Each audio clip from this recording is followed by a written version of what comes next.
Hi, my name is Arav. Today I am today is my first day on the new I am on a new level called Robo Ignition.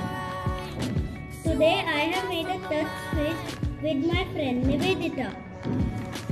In this I have used a battery, 2 NPN transistor, LED, 2 resistor, one is 100 ohm and one is 220 ohm, and a couple of wires.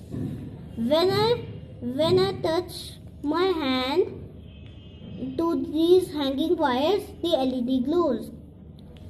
Now when I touch my one hand and my friend Nivedita touch another wire's hand, and when we shake our hands, the LED glows. This just works like an energy stick. Bye.